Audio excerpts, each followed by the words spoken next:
Alrighty, sports fans, welcome on in. It's the Down and Dirty. Scott Mitchell here. So glad you could join the show along with me. This is exciting news. This is like this is a historical moment in all of the world of sports.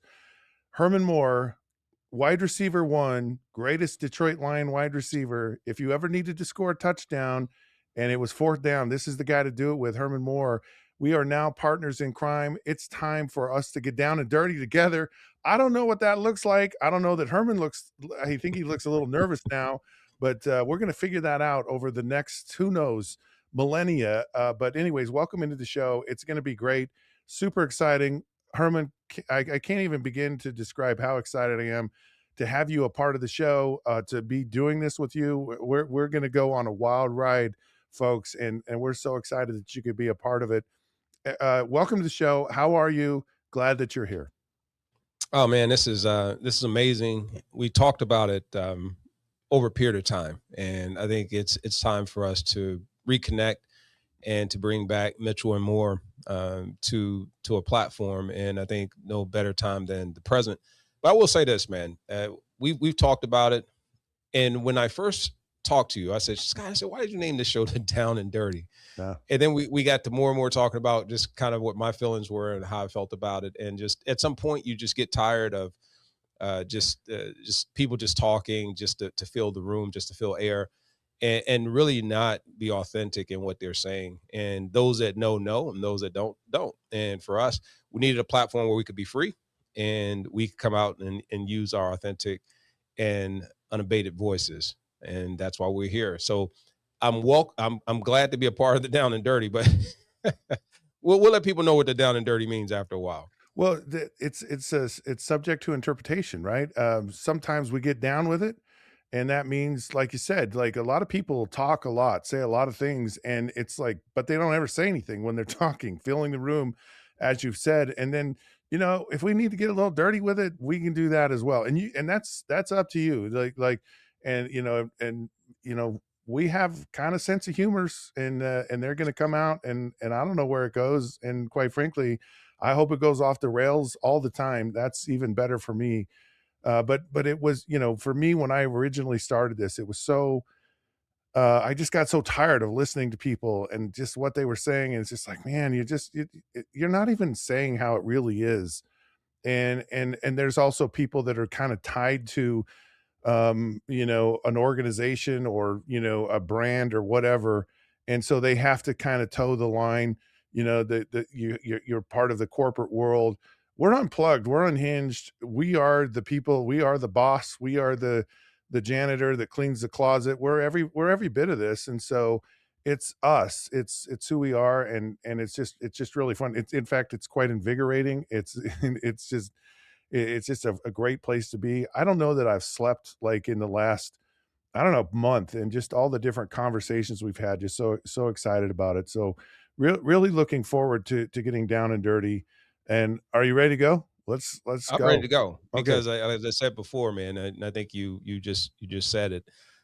It becomes a time where we've been in the media for quite some time. We've been in front of the microphone, but being able to be there with your own voice, your own thoughts, and not tethered to those that are kind of being puppeteers and the puppet masters, and being able to pull those strings allows you to be a little bit freer in your conversation. So that's what's exciting about this. So let's do it, brother. All right. You ready? Yeah, I really am. I know Uh, you're ready. You've been ready because that's why I had to come in. That's what drew me in first place, is because I was like, man, I can't believe what Scott just said. I had to rewind a few things. Did Scott just say what I thought he said? And I was like, man, I envy that. I I know you envy that. said, And it's not that you were saying anything wrong. It was right. just the fact that you can tell when someone's really speaking in an authentic voice Right. versus manufactured, fabricated. This is what the line, hey, here's your script, here's what you need to say, here's the hot buttons, here's the hot topics, here's what you need to push, versus free thinkers. Yep. That's what you get, Mitchell and Moore. Well, and what I like, and I really do like this, so we've had several conversations on the air, off the air, and I like, because I have my opinion. Like, I'm just like, this is the way I see it, and I'm going to share that opinion. I'm going to be who I am. I'm not going to change. I'm not going to be easily influenced by things. And what I like is you don't necessarily have the same opinion that I have. You know, I'm around people, they go, "Oh, man, he played quarterback in the NFL for 12 years." Like, your voice, your opinion is gospel. Like, you know it all. And I mean, I know most of it, and I'm pretty close, and I'm pretty right on most of it, but I really appreciate that you don't have the same perspective necessarily that I do, and I like the fact that we actually have, debate and we see things not necessarily the same. It's actually quite refreshing. It's like, I don't care that people, if you like my opinion, you don't, I don't care, and I'm certainly happy to talk through it, and it's one of those things that I really look forward to, and that for all of you out in this wonderful world that listen to this, we are gonna get into that. I mean, I'm telling you, we're gonna go off the rails with this show. It's gonna be so fun. We're gonna do so many great things, and I'm just promise you, you're gonna wanna be along for the ride. All right, the draft just happened, right? And so Saturday, the late rounds, and then all of a sudden, everyone who's not drafted is now picked up by a team. And the draft is always an interesting time of year. And I would love to kind of get. I've got some ideas, some topics here, but I'd love to talk to you, Herman, about the draft and just kind of your feelings about it. First off, what just in general, like how do you feel about we were both former players. We went through decades of drafts as players. How did you feel about when the draft happened? You're like, oh, we got this new first rounder, all this stuff. Were you excited? Were you nervous? Like, hey, that guy might take my job, or how did you feel? You know what? It was similar. You know, when I first came into the league, I remember specifically the Lions were shifting from a run and shoot offense. They had a lot of smaller receivers. Only I think the tallest guy at the time was Willie Green, and they were looking for a more dominant player that could make plays down the field, that could change the way defenses were handling Barry Sanders, and they were just looking for that impact player. And coming out of the college and leading the nation in receiving, um, 22 yards to catch, having the explosiveness, being a big receiver. There weren't many, if any, that were the 6'4", 6'5", 7 foot plus high jumping ability and all those different things. Well, that comes with a lot of pressure, a lot of expectations. So when I look at the draft, I see where it was and where it started. It changed the lives of players.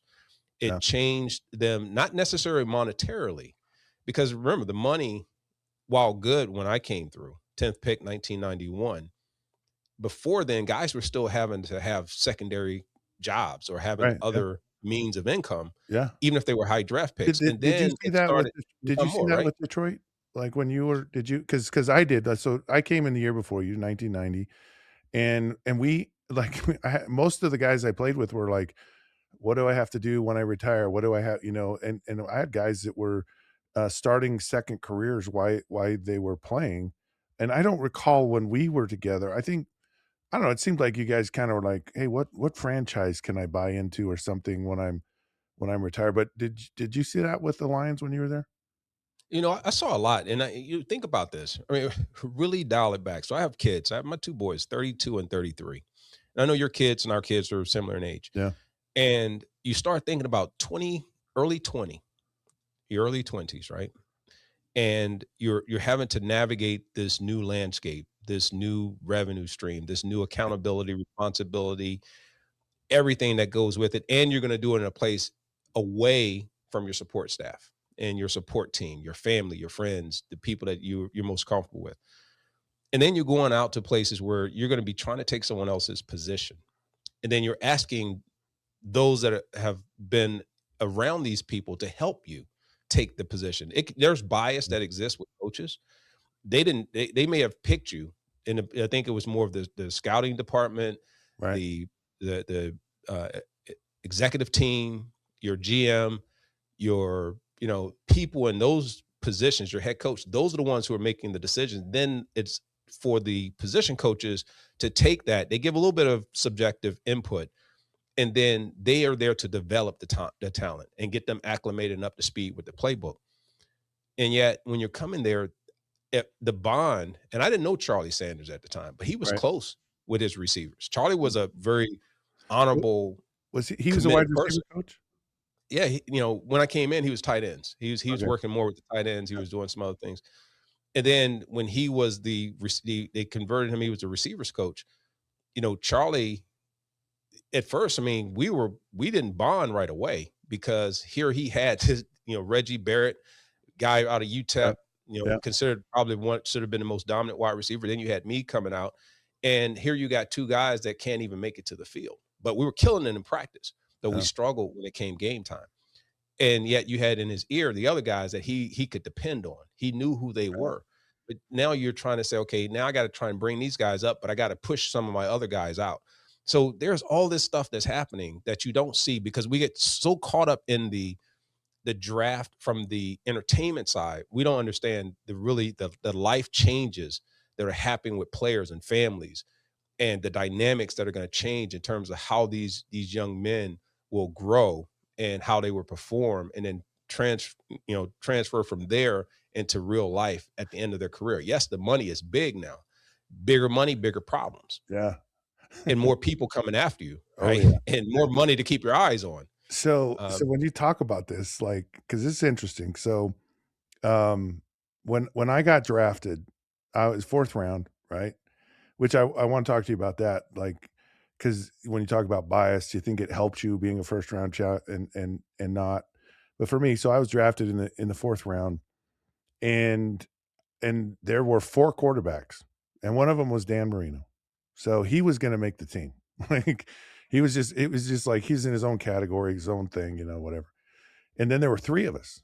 And so I get drafted, and the other 2 guys, man, they you talk about being down and dirty, man, they were so down and dirty to me. Like, they did not talk to me. They did everything they possibly could to make me feel uncomfortable. They both had been there the year before. They kept 3. They weren't gonna keep 3. And so it was 3 of us fighting for a spot on the team.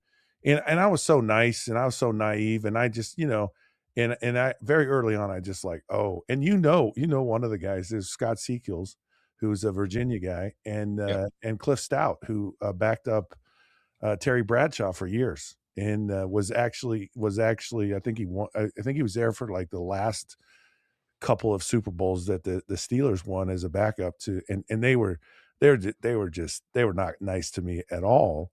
And so you talk about changing lives and all this, and so there's really 2 questions that I'm curious to ask you. One is, did you find through your time that because you were a high draft pick, first round, that there was a bias towards you? And maybe you couldn't see it or not, but, I know for me, and someone told me this, and they said and it was during training camp my rookie year, and they just said, "Hey, I just want you to know you're gonna make the team."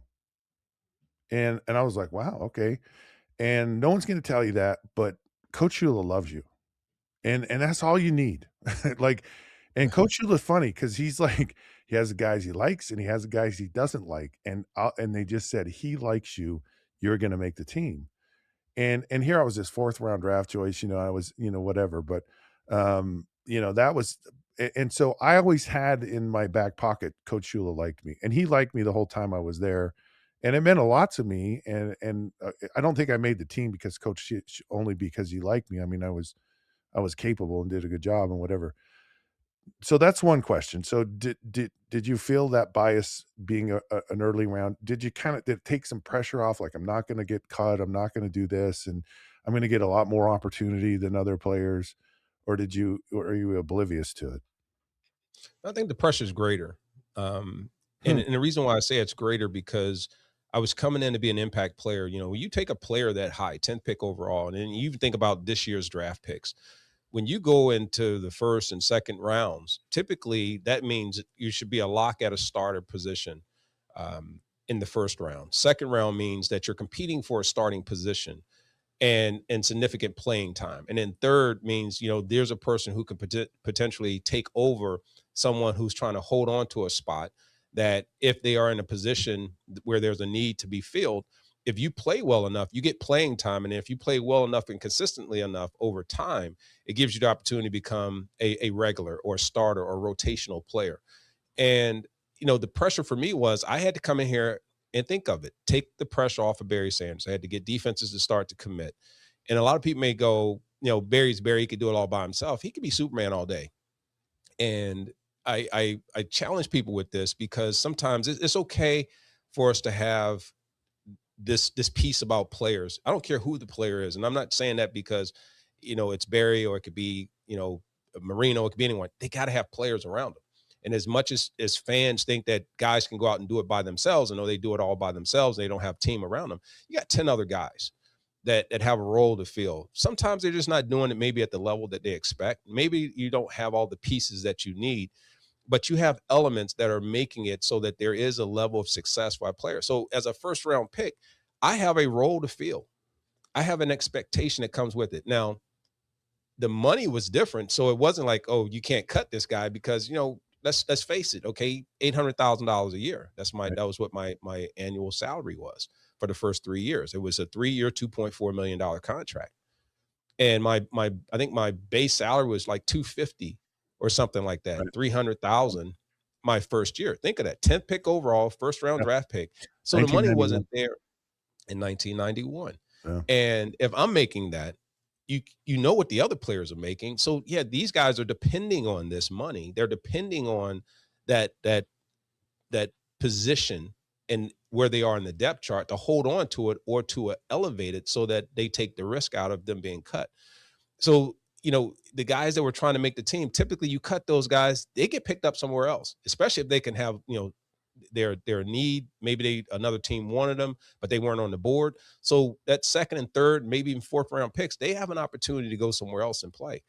If you get cut as a first round pick early, it's hard sometimes to recover because now you're improving it yourself that you can play at that level mode. So you're in a boom or bust situation as a first round pick. I look back at Detroit Lions. They brought in a guy, Jeff Okudah, and he was going to be this corner, and he had the skill sets. And you keep seeing some of these players, they come in, they bring them in, and all of a sudden they're supposed to make it happen, and it doesn't happen for him. He has some flashes here and there, and then he goes on. He has some success when he leaves the Lions, and then after that, it's like you're just kind of you disappear. And this is a high draft pick, and that's not just, I'm using him as just one example, but you already know what I'm saying. So the competition is real, and the little cliques and all that stuff we see in school, like the school kid, Right. it Yeah. happens. It's the same in sports. Yeah. The team, you coming into a biased situation. You're Yeah. coming into a situation where you have to prove that you deserve to be there, even though they've already ascertained and decided, hey, you deserve to be picked at the level we picked you. And then they get mad if you don't perform at that level, understanding there is a responsibility for the coaches. And this is something we're going to talk about at a later time. Where's the responsibility for development? No, you Right. saw something that made that player work at the other level, and then they get here and they don't succeed in your system. It's not all the player, but the NFL says, and when you're on teams, and because of the attitudes and the egos, it's the player's fault. And the player didn't perform. Well, maybe the system's not right. Maybe the offensive play calling isn't synced right. Maybe the number of touches isn't right. Maybe the person that person's responsible, their success is tied to. If I come in and I don't have the quarterback, my success is going to get hurt by that as a first round pick. I don't care how great I am. If you're a quarterback and you have nobody to throw the ball to, go ask a few of these quarterbacks we see that come into the NFL. Whose fault is it? Because we're a statistical based system. It's a production, but then even then it gets even, man. This is what I'm loving about the show. It's going to give you deeper because then you start. I'm looking at it now as a wiser person, as a person who understands to cut out all the BS. And I go, yeah, every catch doesn't mean necessarily you're a superstar, and every touchdown isn't a relevant touchdown, right? Every great run isn't a great run. It's a highlight, right? It's impact. It's at the right time. It's putting everything into context, and people don't want to do that. And so, yeah, I'm a debater. I'll argue with you all day because you know what? I'm going to do my homework first, and then when I come to the party, I'm gonna come with my receipts, and I'm gonna come there with the attitude of saying, listen, I'm not going to act off of impulsivity. I'm gonna talk to you because I've gone in and I've looked and I can be critical both about myself and about you, but you can't do that as a 22-year-old, right? You don't understand that. You're lost, and you're lost in Yeah. land. You don't understand. So that's what's interesting about when I look at the draft. So I look at it, I don't get enamored by it. Yeah. I don't look at it like everyone else and go, the Raiders got their guy, Yeah. and that guy is going to change how many first round Yeah. number one overall picks have we seen that It's a lot. did not work? Yeah, Right. especially quarterback. Probably more than most positions, Yeah, probably. I would imagine. I yeah. don't know that statistic, I haven't right? I've actually looked at it in general, like how many first round quarterbacks have actually been it's over 50%. Like and number one picks, it's about that. It's a little bit higher. I hate the draft. I hated the draft. It gives me a bad feeling. It gives me a bad feeling when I was drafted. It was a horrible day. And then, you know what? And even when I was with the Lions, I mean, I remember the Lions drafted Charlie Batch, and I'm like, why did you draft this guy? You know, it's like, and it's like, okay, third round, whatever, you know, fine, down the road, kind of thing. I mean, you know, there was just something in the back of my mind. I was like, nah, this just doesn't sit right. Like, this is weird that they did this. And then, kind of going through all the thing, you know, and as a rookie, you know, 2 games into the season, I'm on the bench and Charlie Batch is starting, and you're just like, that makes no sense in the world to me whatsoever. And that is another topic. But the point is the draft is you just don't know. You don't know what's going to happen with you. You don't know who's going to succeed. You don't know who's going to fail. And you certainly, you know, I always looked at it like, because you, as a player in the NFL, you're trying to deal with things in the immediacy. Like, how do we win right now? And is there really a player out there? Does someone come in the draft that can really help right now, today, in this moment? Because my rookie year, we drafted Richmond Webb and Key Sims. Richmond was like I don't think he was like the eighth pick of the draft, and Key Sims was like just early second round. And so here, two rookie offensive linemen get planted on the offensive line for the Miami Dolphins and start like day one, and they were awesome. Like, it was like, holy cow, you know. And so you didn't normally see that. You didn't see it a lot. I mean, there's some guys that have been that for sure, but the line or the Dolphins is it was just crazy. But I wanted to talk because um so when Charlie Batch got drafted, you know, and we would go to training camp and we're practicing whatever, and I all I want to do is get reps with the guys that I know I'm going to be playing in a game with. So, you know, I just kind of took the first 4 or 5 wide receivers. So we'd be one-on-one routes or whatever work we're doing. And it's like, I just want to go with my guys. And our the quarterback coach, Jim Zorn, that year was like, "Are you going to give this rookie any reps? Because we got to get him ready to play." And I was like, "Why do you got to get him ready to play?" Like, he kind of slipped up, and I was like, oh, "Okay." And this was in training camp, right? And I go, I don't want, like, I have so many reps, and I want to do the reps with the guys that I'm going to play with, and that's it, right? That's the end of the day. And so there's this whole thing about, like, Kirk Cousins, right? He goes to the Raiders, and everyone says, well, he's going to be the mentor for Fernando Mendoza, and he's probably the best person in the world for that type of thing. I never felt like I was responsible to be someone's mentor. Like, no one ever said to me, you know, okay, they brought this quarterback in, or that quarterback or whatever. And for some reason they always equate it to quarterbacks, right? Is there a thing with wide receivers? Do you have a responsibility when a young guy's drafted to, you know, be his mentor and kind of help him assimilate into the NFL? So interesting piece. Let's go back to Charlie just for a second. So I remember when they brought in Charlie, and at that point, obviously, I was very mature. I was very much a leader within the offensive unit and highly dependent on in terms of one of those impact players. And for the record, man, I like Charlie. Charlie and I are Yeah, friends, and got to know him over the years. And as a young person coming in, you're gonna if you are a person of character, no matter who's in there, you're gonna do your best for that person, right? right. And you already know that about me. Like, if Charlie's in there or whether you're in there, I'm gonna do my best. If I'm not in there and you got to throw the ball to someone else, you're expecting that person to make a play. It's not about me. It's not Yeah, about, if I'm available and I'm in there, yeah, you want me in there. But if I'm not, you got to go with who you go with. So when he was in there, I never had a problem. And I could never understand why everything you think about the dysfunction that is happening around so much of the NFL at that time, and just how it's run. And I just think, but it just wasn't there wasn't as much access and information to uncover some of that dysfunction and some of Right. the things that are happening behind the scenes, and some of the inconsistencies that are being told to the press that's actually happening in the locker room, because they had to deal with that single source of truth. And the reason why I bring that up is this: when you bring in someone, typically, wouldn't it be easy to say, hey, we're bringing in this person and we're thinking about making these changes. So let's use an example. So I'm going to say to my quarterback, here's kind of what we're doing.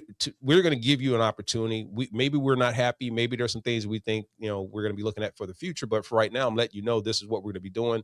So here's an opportunity for you to step up. But if it doesn't work out, we're going to want your buy-in to be that mentor, to be the person that is all about the team and whatever's best for the team. And we're hoping that you're going to support that. Whether you agree with it or not, it doesn't matter. It's dialogue. It's conversation, Right. not dictatorship. And if you're looking at a quarterback that has a rapport with a group of wide receivers, you're going to go, listen, here's that group of wide receivers. We're thinking about making a change. What do you guys think? Try out this other guy, maybe in Right. practice, maybe whatever. Let's Yeah. see what we got and let's see how we work. Well, you're going to have some receivers that are going to have bias too, because they're going to think, well, this quarterback has a favorite receiver. Yeah. Yeah. You're going to have Right. bias. You're going to have guys that you like. It's no different. Don Mikowski came in. He didn't want to throw me the football Yeah. because he wanted to throw it to Brett. He wanted to throw it to Yeah. Johnny because Johnny and Brett felt that I was getting too many Yeah. passes, and vice versa. All Right. that happens. But at the end, when we're on the field, we're together. But we knew that about each other. We literally talked about that and had our little arguments as brothers about it. And it's no big deal, because at the end of it, we want to go in there. What I didn't like was, here was a person in you who was critical. I will go and work with any quarterback, but how are you going to come and you're going to disrupt my system? You're going to disrupt my rapport with that person that allows me to be an effective player, and you have no say in it. You just have to roll with whatever it is, and then you still have to perform and have that same consistency. And so that's why it gets into, now I hear so much, and I hear about how coaches talk about, hey, I brought in my team and I talked to my players, and my players can come in, and they truly mean that players can come in and talk to them. Now, whether that occurs or not, I'm not sure, but it sounds good. And for the first time, we're hearing coaches say that they welcome the players, and the players talk highly about their coaches versus, you come and ask me something about a coach other than Wayne Fonts. I'm like this, and no comment. You don't want that. And that's me being respectful by saying, I don't have anything to say on that, versus me just saying really what's on my mind. Now, imagine if you just speak your mind like some of these players. So, you know, it was, there's a lot that has changed. You talked about this, and I just want to say this real quick. You talked about the draft, and you talked about how you don't like it, the whole nine. And I just think that, again, it's, there's so much that we use it for in entertainment. It's almost like preseason. Everyone gets really, really excited about the newness of it. But then when you start to understand that you don't know what's going to shake out, you're getting that wish, and you're now test driving those cars. You're test driving your patience, and you're test driving your ability to develop these talented players at one level and make them now assimilate to this next level called the NFL. And in doing so means that a lot has to go right. A lot has to go right It for does. you to get Yeah. that. It really does. You know what I mean? And Totally. so Yeah. that's why I don't get excited about it. I don't get Yeah. all that rah rah. I Yeah. don't care. I let all these other pundits get out here, and you can talk all day. And I will talk about players. I'll talk about them as talent, but I'm not going to talk about whether or not they're going to necessarily blow up, Right. the NFL. They have the potential to do that. So let's keep it in perspective. Let's keep it real. It's always fascinating about looking back, hindsight at drafts, and go, man, can you believe that guy was picked there, and like total bust? Or you look at this guy and you go, wow, he was drafted here, and you just, and it happens consistently every single year. It's happened from the inception of the draft. It's not going to go away. This year's draft is going to be the same way. But and that's where I had to come to terms with the draft. It's like, well, this is your opportunity. So where it may not be where you want it, or what round, or all that stuff, and that's all your ego, because you want to be the look. When I was growing up, I was the first player picked. Every for my whole entire life.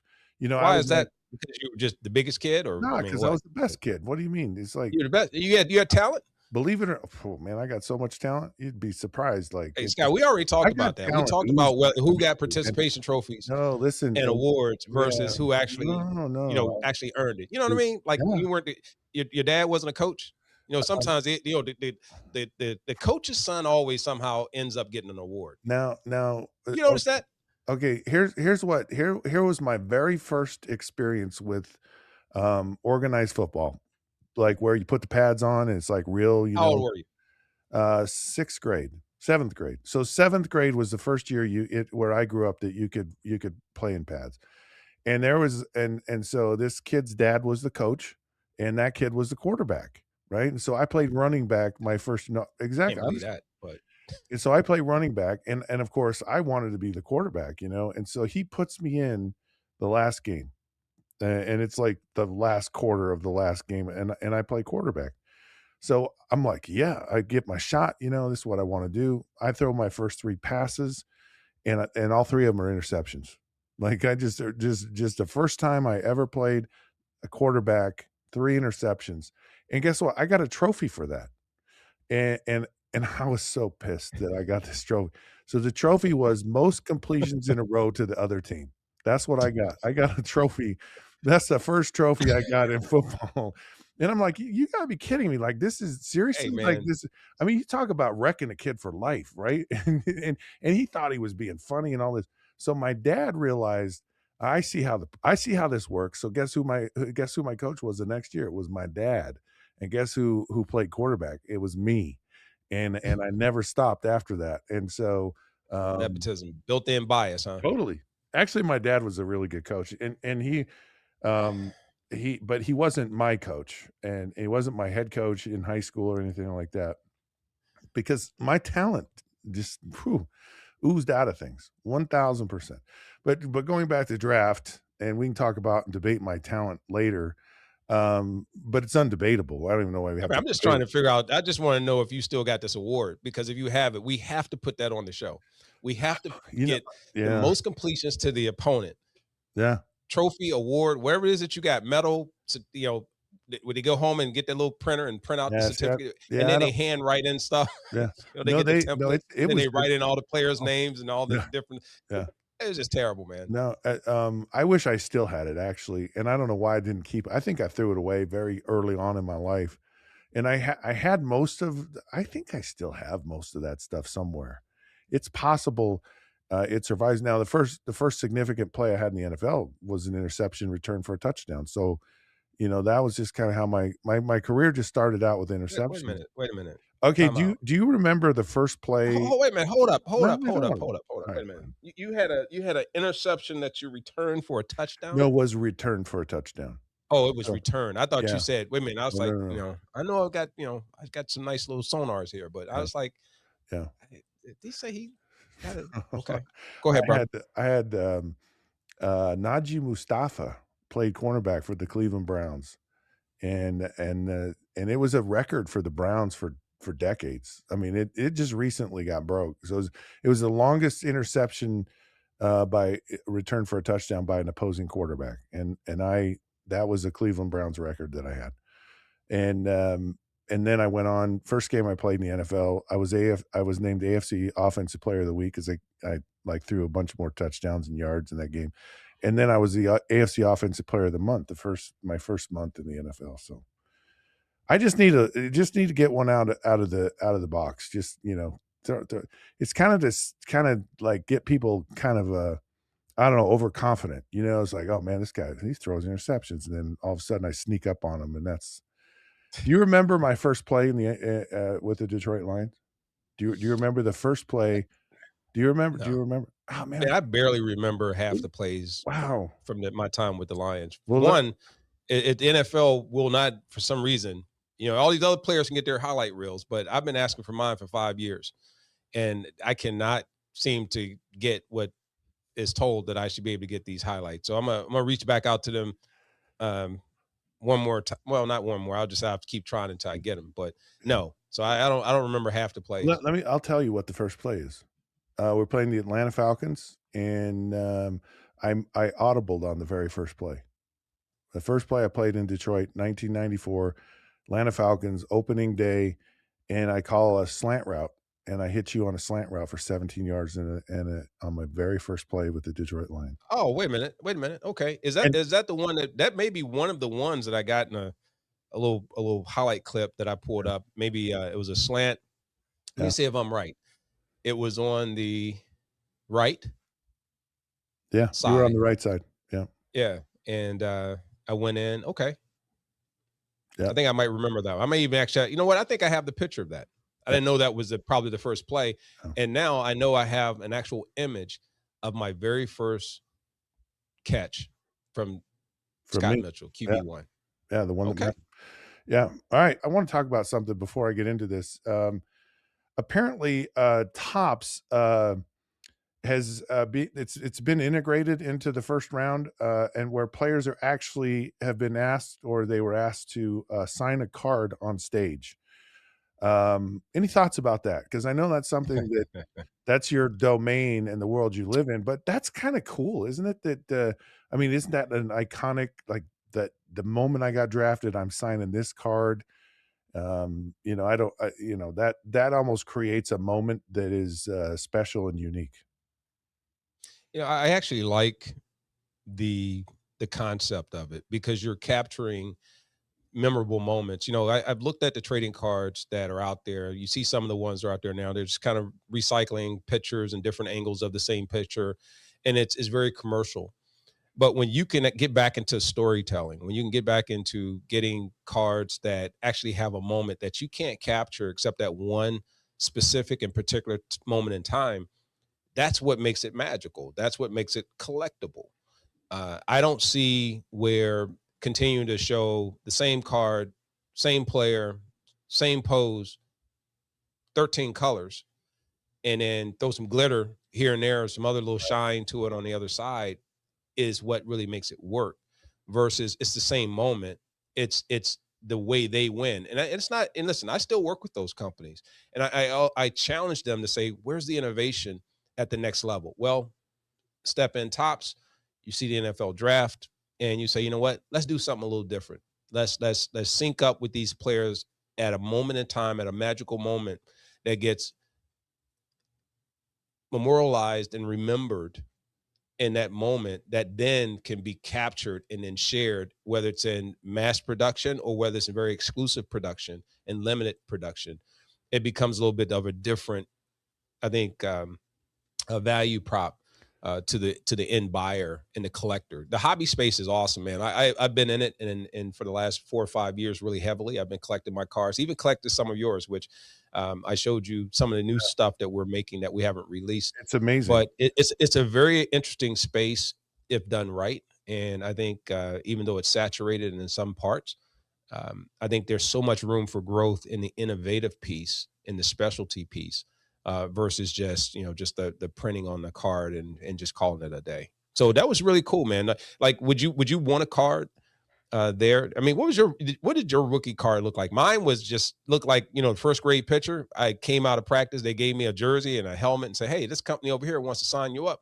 Sign me up, put on my jersey, and held my helmet in my hand, and my hair was high top, but it wasn't picked out or combed out right. And I was like, "Damn!" It's like I'm looking at this, and you want that do over. And then if you go back and look, I think it's the 1991 um, Pro Line cards.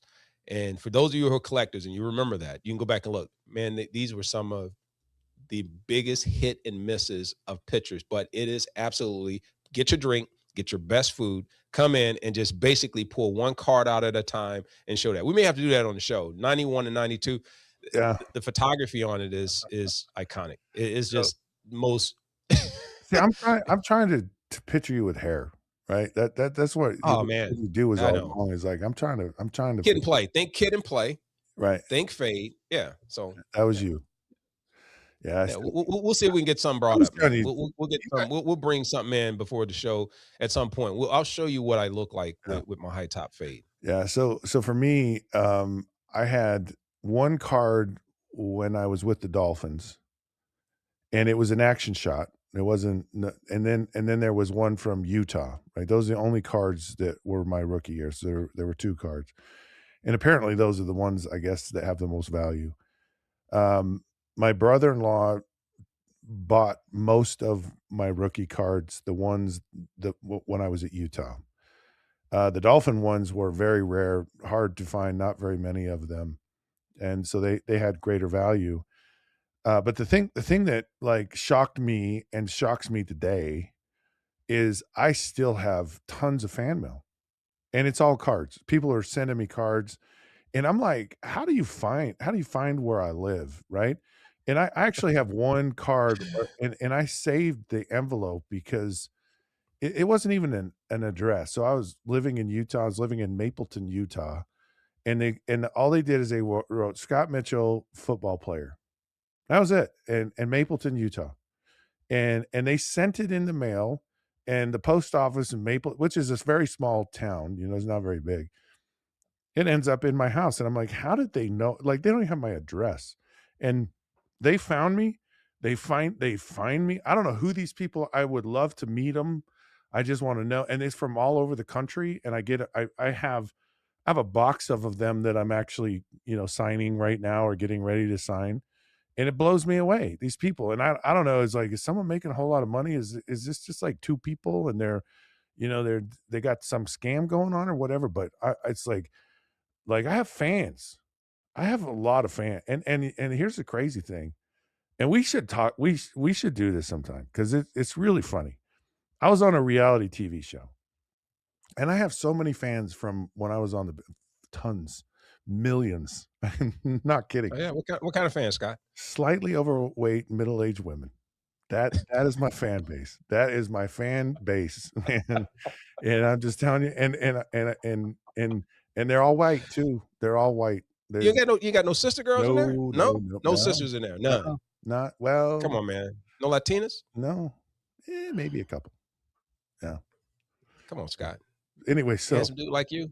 I know. Look, man, that there it Oh, is right yeah, there, yeah, Scott. yeah. There it is right there. I just wanna make sure that I show you, man. You see that You know who look? you do you remember Sean Van Horst? That's who you look like right there. You Nah, remember man, Sean Sean Van Van Horst? Horst was lighter, man. He didn't have that Caribbean color right there, boy. Yeah, Come on. Get yourself yeah. ready, man. You gotta work for that. You gotta that's some more chocolate right there, boy. So, You what shade is that, by the way? Is that that's Caribbean? mocha. What did you call that? That's Caribbean? Caribbean. That's got that, that's you can't buy that. You can't buy that complexion right there, boy. That's earned. Mm. That's from my mama. That's from my So mom and my daddy. so that looks like Black Herm right there. You look That's Black angry. Herm. That's That's Black it. Herm right there. And just so everybody knows, like Scott and I, we're gonna start coming up with these names now. We got somebody who tries to keep us in check, but Yeah, we're first 48 fans, not from the standpoint we advocate violence right. or any of that stuff like that, No. but just the names, man. Just White Boy Scott, Black Herm. I mean, can't go wrong. Come on. Oh. Actually, there But yeah, was man, that's what I look like. But man, I'm yeah. gonna bring up some of your cards. Maybe one of the things that we'll do on the We show, gotta do this. Yeah, we'll bring up maybe a few cards yeah, that we'll bring to each show to say, okay, yeah. you show me your hand of a couple Scott Mitchell cards, and We you could go trade find a cards couple Herman maybe. more. Can we swap We could cards? trade some cards, right? We swap them, but I think just finding some pictures and then just ask what went right or went wrong with those pictures will be interesting because the card market has changed. All that has changed, but I wanted to you started to talk briefly about The marathon? You wanna another talk about the sport, marathon? another marathon, and I want to go to that. I want you to bring that in, Okay. and then I know you're very interested. Should I put my shades on when I talk about the marathon, or should I Mm, wait till we're later in this in the uh, show to talk about that? yeah. I think maybe Uh, we'll talk a y little bit later in the show, but let's go ahead. Tell me what you got, man, for me on the okay, marathon. so apparently, um, this gentleman here, I forget his name, I apologize. It's not relevant. If you look in the background of the photo here, this is the London Marathon. This just happened. Under 2 hours. It just blew the record, the world record away for, winning, a marathon, and it's mind-boggling to think about, like, it takes me 2 hours to get out of bed in the morning, and I'm like, this dude's, running like 26. I'm not sure in the last 3 years I've run 26 miles total, and this guy's doing it under 2 hours, And I don't know how, like, how can you, I mean, it almost seems impossible, and I just don't understand, and this again, it's insane what's happened with this record. It's apparently a big deal in the marathon world, and I don't get it. I don't understand it. Well, here's my take. One, they practice like half marathons or more, probably. I don't know, 4 marathons, half marathons at a minimum, to get prepared to run the marathon, and then they're doing it on a regular basis. So you're putting your body through some tremendous, um, I won't say stress or pressure, but just you're putting some work on it. You're putting some miles on it. No pun intended. But I think about when we had to try and run the mile, and the benchmark was what, running under 6 minutes. Yeah, And some guys were having anxiety attacks trying to figure out how to run under 6 minutes, run 1 mile. And one then line. you'd see guys fall out. These are your most elite athletes. These are NFL players. These are your guys at the pinnacle of their profession. And laying over in the corner, man. Their hands are behind their heads, and they're laying on the ground, they're rolling around, and it's like this is the hardest thing, and they didn't probably sleep the night before because of the anxiety. And then you got others who just get up and they smile at it, and they smile and chew at 15, 20 miles. And I just go, why? Because I mean, like, who really goes to watch the marathon? People out there, do not get mad at me. Do not hate me for this. Because before you say that, how many of you said, you know what? I'm going to set my calendar, my clock, and make sure I free my schedule so I can watch the beginning till the end, the marathon. Now, unless it's a family member, now, unless it's your kids. That's like if you have kids and they have sports on a Saturday, you as a parent, you want to support those kids, but you sit there and you go, man, I do not really feel like going with this traveling team or going even around the corner to the park to go watch this sport. So the people watching the marathon and watch somebody run a 26-mile or 20+ mile race, you have to be invested beyond being just a fan of the sport. I mean, that's a lot of watching just people run by you. Well, you looking to see who's tired, who's got the endurance, like who's got the better stride, like what, like how do you look at it and go, oh yeah, yeah, yeah, yeah, yeah, that's a runner. That right there, Or the that person strategy of right it, there. like, look at, like, as you're watching it, and it's like, "Oh, man, they made a Because when they mistake run right by you, they're there." gone. Yeah, You think about it, like yeah, that person is gone. And then yeah. let's say there's hundreds of other people.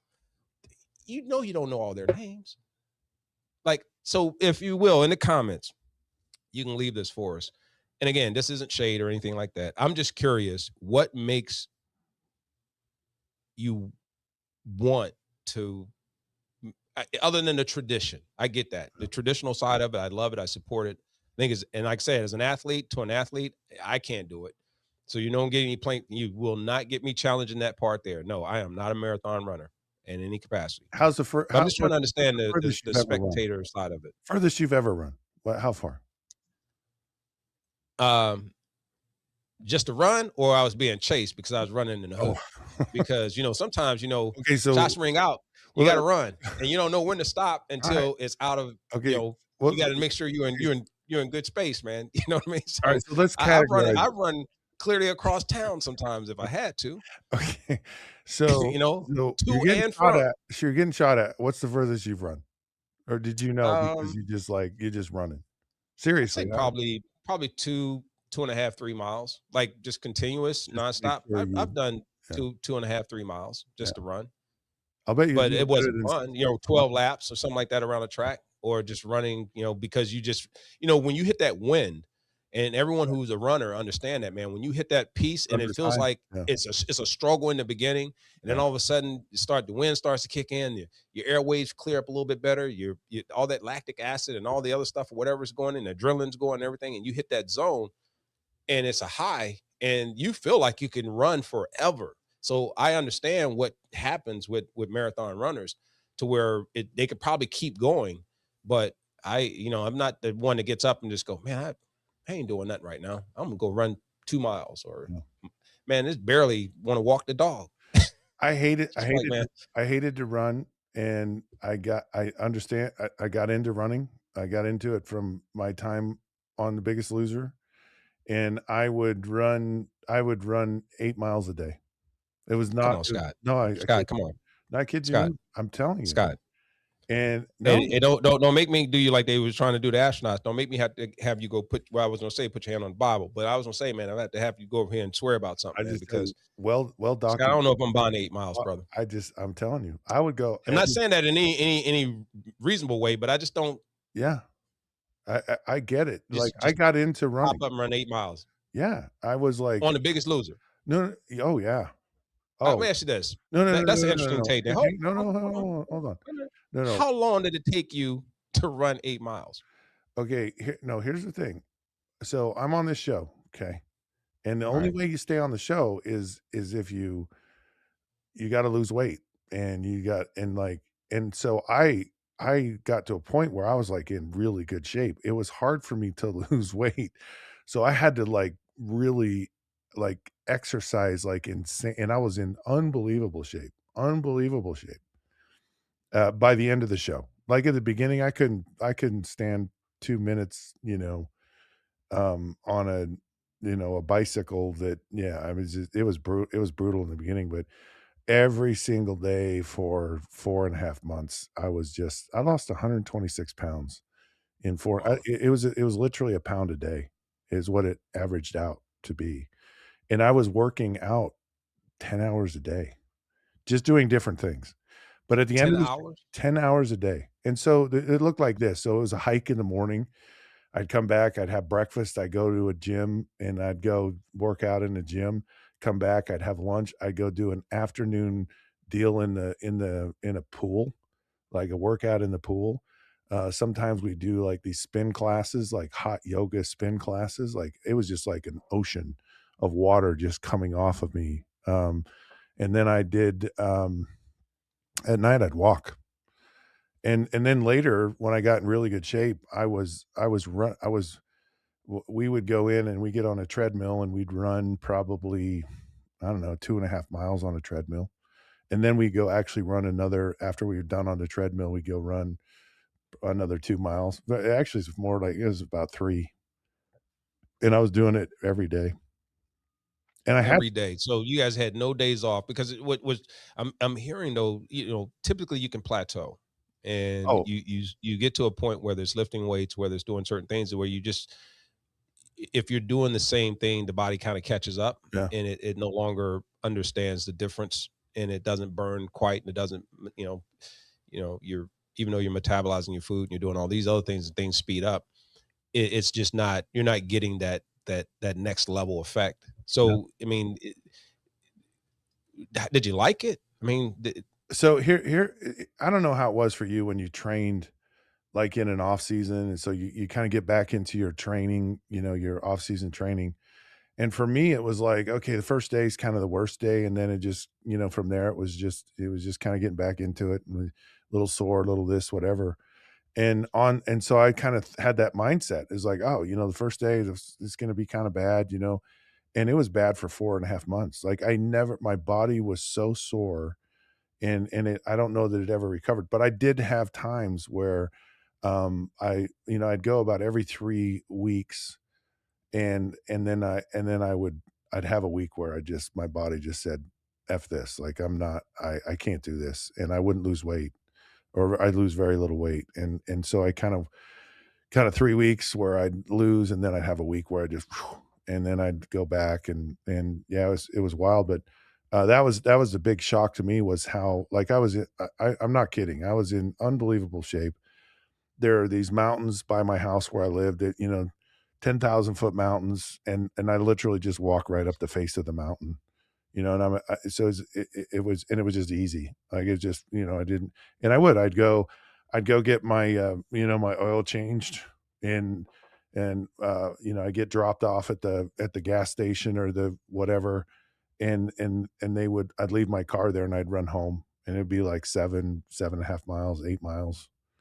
And I just did that, like, and then And my doctor told me this before I went on the show. He's just like, "You will gain all the weight back.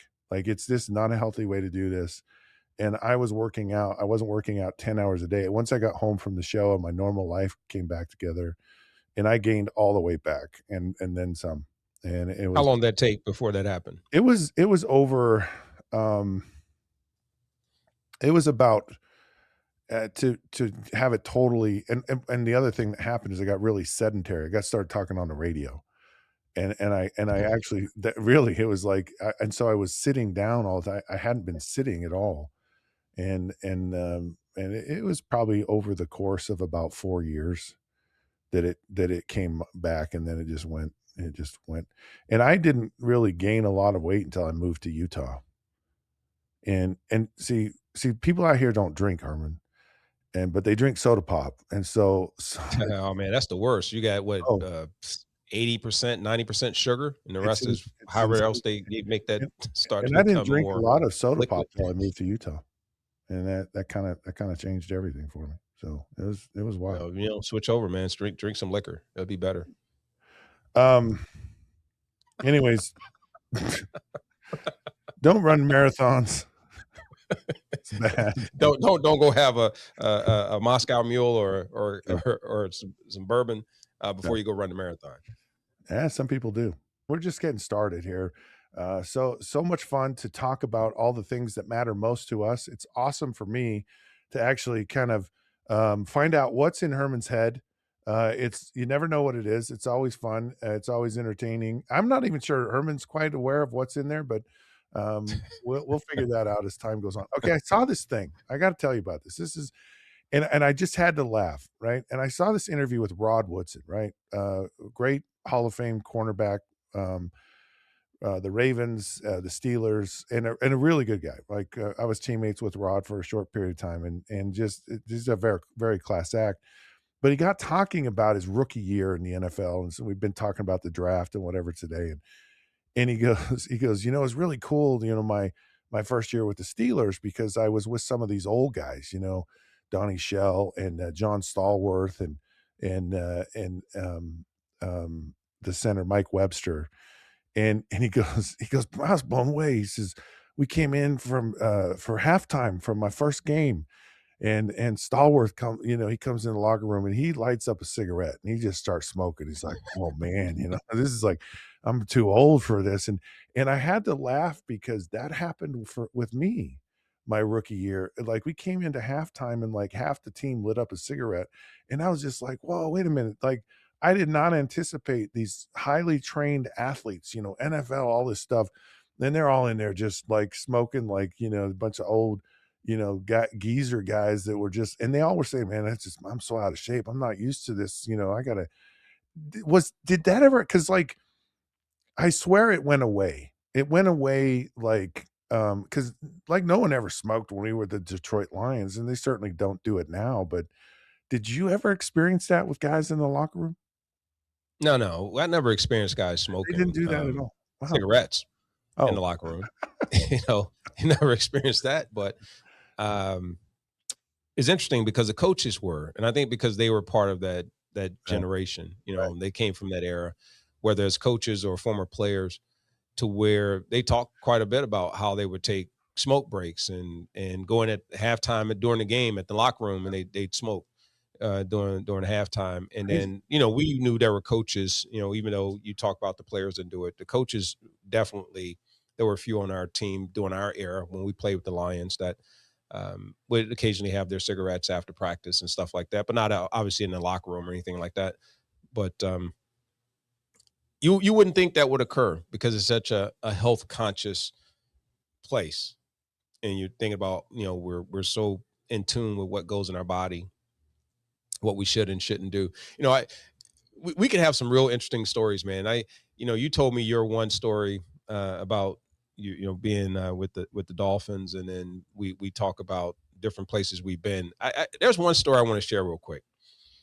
So this was one of those rookie stories, one of those rude things, and this is time when the players, they had their little, deals with the girlfriends and fiancés and Right. wives or whatever you Yeah. may have. And I remember for those who remember the Silverdome, used to have fans that would be just kind of outside the fence, but the players were close enough to where you can actually interact with the fans, even though they were behind the fence and they were sitting in those low bleachers. It's not as extravagant and as experiential as you see now when you go out to all the different practice facilities or the the mini camps and the rookie camps, which they aren't doing anymore. But all this other stuff, right? Training camp, and players will be out there and the fans will come over, hey, can you sign this, can you sign that for me, and the players will go over and sign stuff. And then I remember the first thing, the thing that kind of caught my eye, because I didn't know what was happening. The one player, I won't name this player, he was signing, and all of a sudden the person, when I'm saying, hey, so and so, will you sign this thing for me, and all of a sudden the player's like smiling, like, yeah, sure, I'll sign it, and they said, you've been served.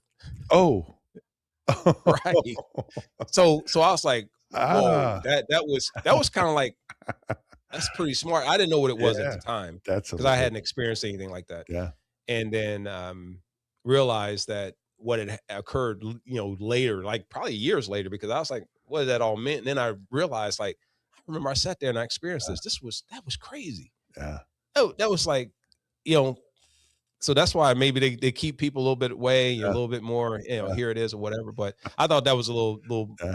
beneath the belt a little bit That's a to do power something like move right that. there But for the law enforcement to say, "Yeah, let me go get something signed here." right.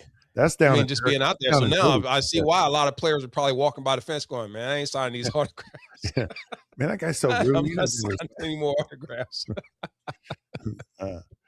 uh Speaking of kinda crazy, challenges, so Brendan Sorsby, and if you don't know who he is, Brendan Sorsby played at the University of Cincinnati, and he just signed an NIL deal with Texas Tech. Now, Texas Tech has kinda gotten on the radar with college football because they basically went out and bought, uh, a bunch of players, and they had several players drafted, 2 or 3, I think 2, at least 2 in the first round. Linebacker goes in the second round. A lot of players drafted Texas Tech, but they have oil money. This Cody Campbell is trying to change college football. He's an oil baron, and he's out there basically just throwing money at Texas Tech like they do in Texas, right? They do everything big there. Brendan Sorsby was the top rated NI or, I guess transfer portal quarterback, and he's very good, like, so I do the color analysts, for the University of Utah in the Big 12, and so and Utah played Cincinnati last year, so I saw a lot of him, and he's a very talented player, probably be drafted. I don't know what's gonna he might be the new Art Schlichter, with because he's got an issue with gambling, and it's a real serious issue, but he goes to Texas Tech, and it comes out that he's actually been gambling, on sports, and the degree is not totally clear, but it's pretty significant. When he was his freshman year, he was at Indiana.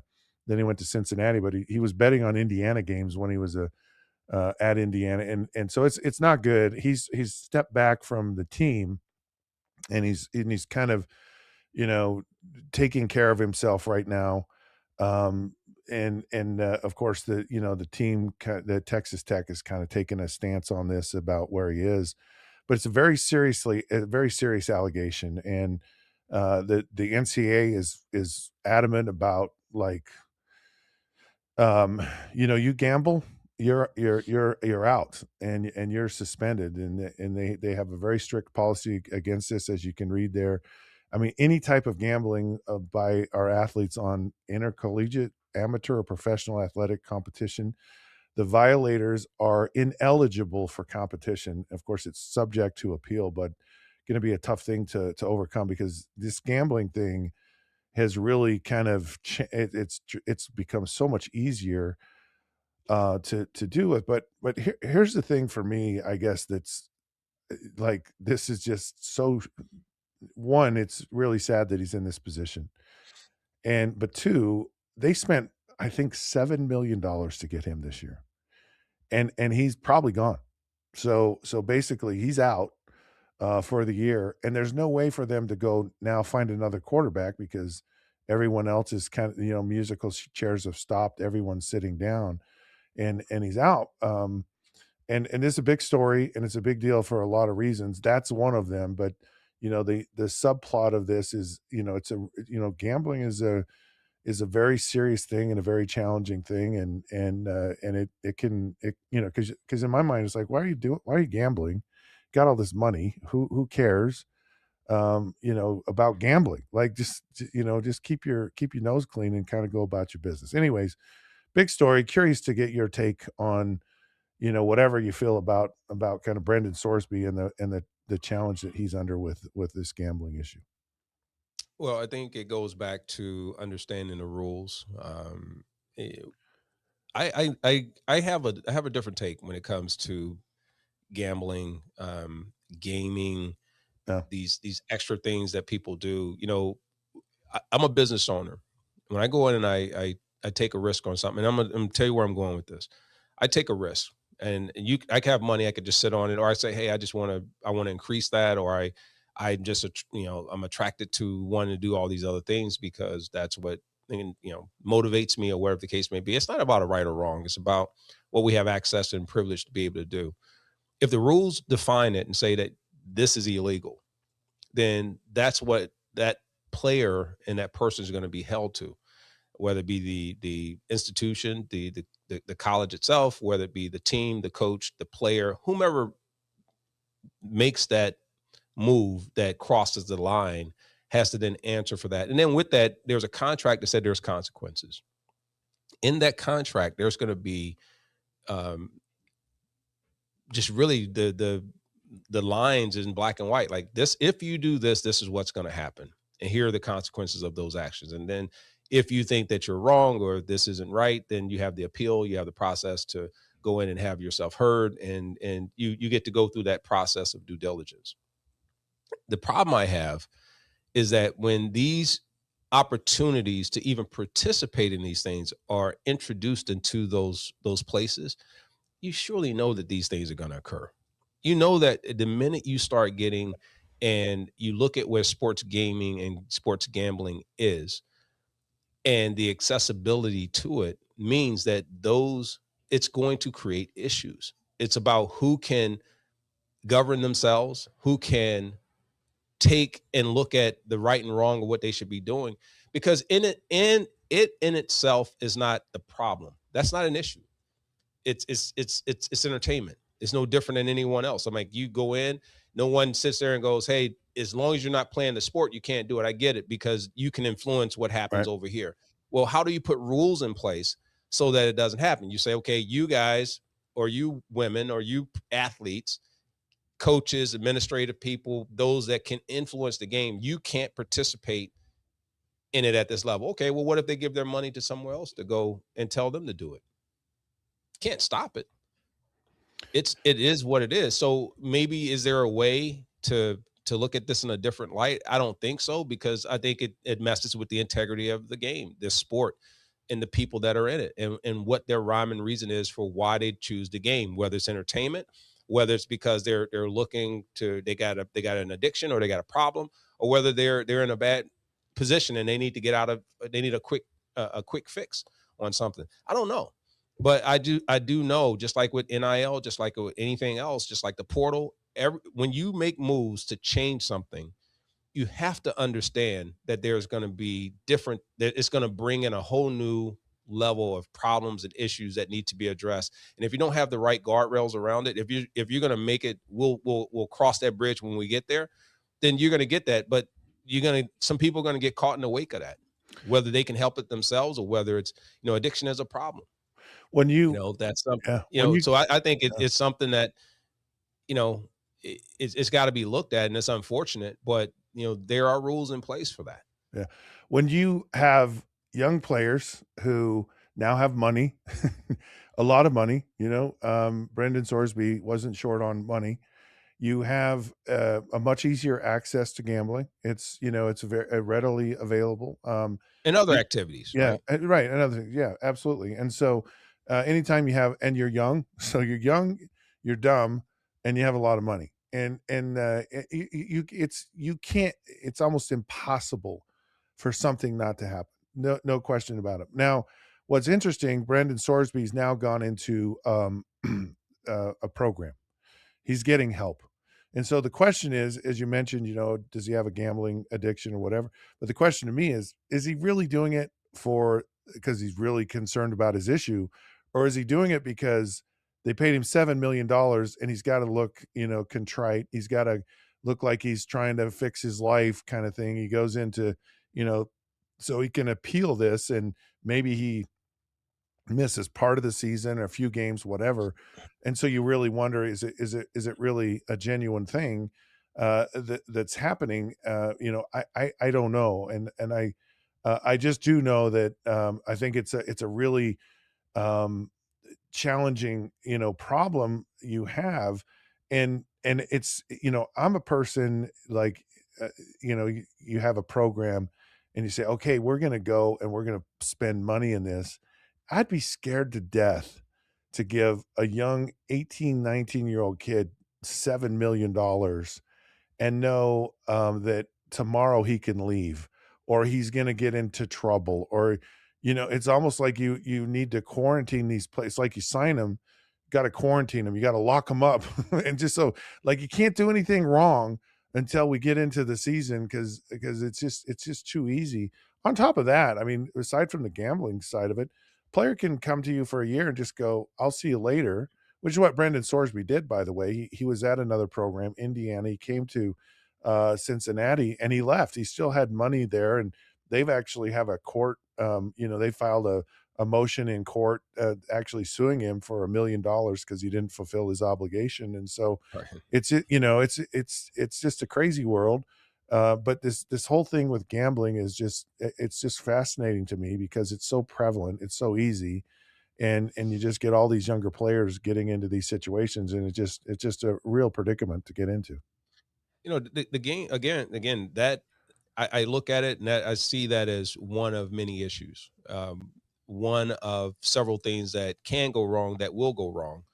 And even when you talk about that, there's the contractual side of it that these players are having to enter. Some started out, they were doing it, entering in contracts, as the individual. Yes, they're doing that, and then they're trying to get some of the NIL money or some of the other deals they do outside of that. They're setting up their corporations, they're setting up their LLCs, and then you're also looking at them, and there is a consequence to once they execute these contracts. The NIL deal or the transfer portal, when these kids are leaving, going from place to place, depending on how they leave and when they leave, there are going to be consequences, whether it's paying back some of that money, whether it's prorated. It's no different than the NFL when players don't fulfill contracts. We've seen that in NFL players. Okay, we're giving you this money, but the anticipation you're going to finish this contract is over a period of time. And if not, a prorated portion of that comes back to the team, or you got to pay it back. Same thing's going to happen when they give you this money up front. They're signing you because they're expecting you to fulfill something from start to finish.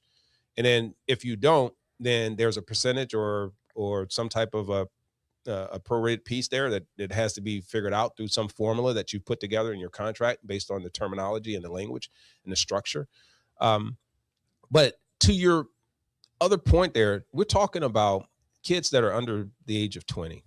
And we're talking about those that are just leaving and stepping into a new world. And then they're stepping into an adult portal of that portal is life, not the sports realm, not the entertainment side of it, not the educational side of it. It's the business side. So they're going in with no business acumen.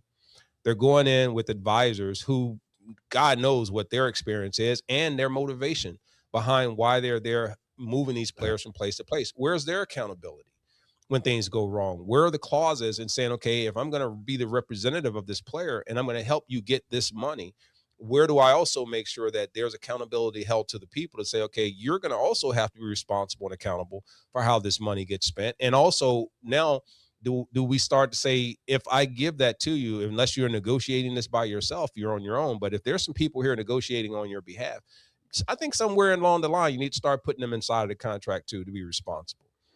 And then seeing how they hold on to it, seeing if they will still have those players sign those same clauses, or if they're going to go a little bit deeper with it and try and figure out language that protects them as well as they're needing to protect those players. And I don't know necessarily it's being looked at that deep. And some people can think that that's wrong, and the players are, they have to do what they have to do. But listen, everybody's winning, but somebody's got to hold the bag when it goes wrong. And quite honestly, it's always weighted heavier on the person who received the money and the So person who yeah. received the opportunity. and it needs to get a better balance there Yeah. because they're not doing this by themselves, but they're Right. left with that by themselves at the end. And like you said, is this a good look to go into rehab, and to make it to where you try and make it look like this is something you're doing out of character, you're doing something that's right, or are you doing it because the optics and because you're needing to figure out how to get out of the situation? Um, but it's unfortunate either way you look at it. I just wish there was more being done because there is a lot of money. That's a lot of money that's changing hands, and it's being given to people who, having that right out the gate, even if it's $100,000, there's a lot that can go right and a lot that Yeah. can go wrong. Even if you give someone just $100,000. I think there's another part of this that's kinda interesting too.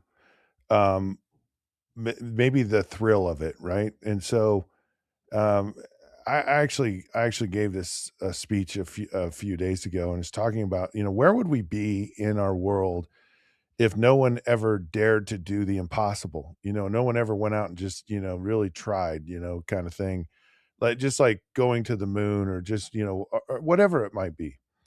And I think about my life, about how, as a young kid, I dared to be a professional athlete, and people are like, that's unheard of from where I grew up. How could you think about those kind of things? And I did. I thought about them when I was young, and so there's this, and then as you do it, right, you succeed at it, and now you feel like you can do anything, and there's kind of a thrill to it, and as athletes, we kinda grow up, and I'm curious to how you feel about this. You kinda grow up like, "Man, I'm so good, I can do this, and I can do it forever," and there's a real thrill to it, it's just like, "Man, I can make this throw," right? Like, and you take a risk, you take it, it's like, and there's some quarterbacks go, "Man, I'm just checking it down all the time. Like, I'm not taking any risk, I'm not." And then there's other guys that go, "I'm gonna just pick a guy and let it fly," kinda thing.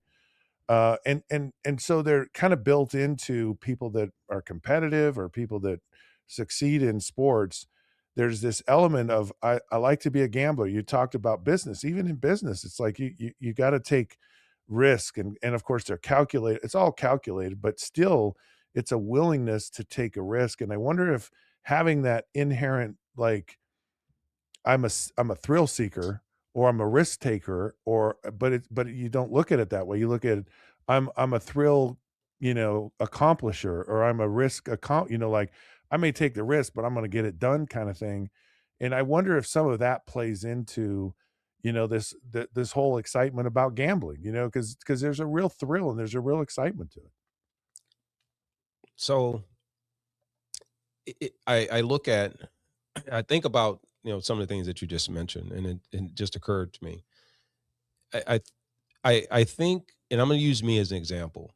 When I go out and I'm trying to find the next thing, if I say I think I can run the fade route, Scott, and I think, what I'm noticing is everyone wants to chase it and play me on the inside. They want to close the cushion, but they're never looking back. I think I want you to throw it either high and outside, or I want you to throw me a back shoulder fade. When we started doing that, people weren't doing that all the time. I mean, people can say they weren't, but they weren't. Right. And we would practice and practice. It became so easy, it was disruptive. And then when it becomes disruptive, it can make others who say it's not what's normal, and they actually get upset that you're not doing it the traditional way. And because you're trying to step outside the box, it's something that wasn't taught. It was something that was innovation. It was something that was learned. It was something that was practiced, perfected, and now it has someone else's signature on it. You can actually create enemies because you did something that they didn't think of. You can also go out and say, you know what, I want to do this thing. I want to be great. Like you said, I want to dare to be great. You can make people upset who are lazy and people who are cool with being mundane, and they get mad with you because you're doing too much, because you're now setting the bar higher. Though that is a majority. The minority are those that look to do more, that look to do better, to look to break the mold. And they're risk takers because they realize that, you know what, if not me, then who? If not now, then when?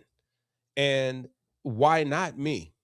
And sometimes you're going to be the one that you may fail epically, but at the end of it, that you may fail there, but it may serve you better somewhere else in life. And that's the thing that I learned. It's like if you continue to follow, yeah, you gotta stay within the lanes. You gotta stay within the parameters of the rules. And you have to play the games within the boundaries of what it is. But within that, it's a canvas. It's room for you to do something different, to be something different. We're all unique. And when people try and skirt the rules, though, that's different because now you're looking for an edge that exists out of bounds versus saying, how do I do it within the bounds? Even if it means you're pushing on some things a little bit close to the edge, it's okay. And I just learned that you just can't make people happy. You're never going to find that circle of doers and people who are aspiring to be great because of egos and attitudes and self absorption and just want to be the person. It gets in the way, and unless you're an individual, it doesn't happen. So um, I don't know, man. I find the world to be kind of tough when it comes to trying to be great because everyone's just not built for it. And everyone's not willing to commit to what it takes to do that, which means there's going to be epic failure because you tried so hard to do something great. And that scares the hell out of a lot of people. I had a reporter in Detroit go, "So, is your arm not strong enough to throw the ball down the field? Why are you always throwing it behind Herman Moore?" And I'm like, "You don't get it." Like, you just like, what a question. And so it's funny. Well said. I wanna get right into this segment. This is really fun, and interesting to me because so Pat Riley, who's been around since, I don't know, before I was ever born, and I used to love watching the Celtics and wow, he's looking old. Pat's Watching looking this. good though, man. Oh, he He's does getting look good. old, but he, Pat Riley's he he's always had style. I think he he looked set like Dapper Don yeah, and Dapper Dan, man, yeah, from yeah. back in the day, but He certainly, he's getting up there. certainly could play in a Godfather movie for sure. Of course, the Heat didn't win, and, he said, "Look, I'm not going anywhere. I'm sticking around." And I think a lot of people are like, "Yeah, maybe it's time to go." And it brought to my mind, when is it time for a coach to go? What is it, age? Is it like the players aren't connecting to you? What is it? How do you feel, Herman Moore? When should a coach go? I think it's a combination. I think it's a combination of when you can't connect with the players because it's a different generation, it's a different game, and I think it's time to go when you can't really communicate what it is you're trying to accomplish because communication, as we know, is key. That's key in sports. That's key in getting things accomplished, especially in a team sport. And if you don't have the buy-in, then it doesn't matter who you are as a coach. It doesn't matter how great you are. You have to be the right person for the right system. And Coach Riley, while decorated, he's coached the best of the best. He's one of those iconic coaches of the NBA, and he's had a great tenure in all the places that he's been. But at some point, there does become a time that every coach has to say, you know what, I have to do what's best for the team, not necessarily because I feel like I'm still capable. It's like, am I being received the right way, and is this the right fit for the new generation of players that are coming through that I need to be able to connect with? Because if you look at the teams that Coach Riley has had in the past, he's had a great rapport with his players. He's had a great rapport with the organizations. He's had a way in which there was a certain level of respect, and he commanded a certain type of both hands-on and hands-off performance that he could get and trust that he would get from his team and from his players. And now that that is kind of faded and that's being challenged and questioned, then that means that there's a disconnect that's happening. That means you're not firing on all the cylinders, which means you're not going to be the best team that you need to be, meaning you're not going to get the best results either. So that my take is if the writing's on the wall, just remove. It doesn't take away from his career. It doesn't take away from all the things that he's accomplished. But what you don't want to do is fade and then have a lot of disruption at the end of your career that is unnecessary. And that's just my opinion. I think he deserves better for himself at that point. Yeah, it's really tough when it's an iconic coach and they've had an iconic career and all those things. And I agree. It's really kind of when you're no longer communicating with the players, it's time to step away when you've lost the room and there's not that respect and they roll their eyes and they're just like, it's not working out.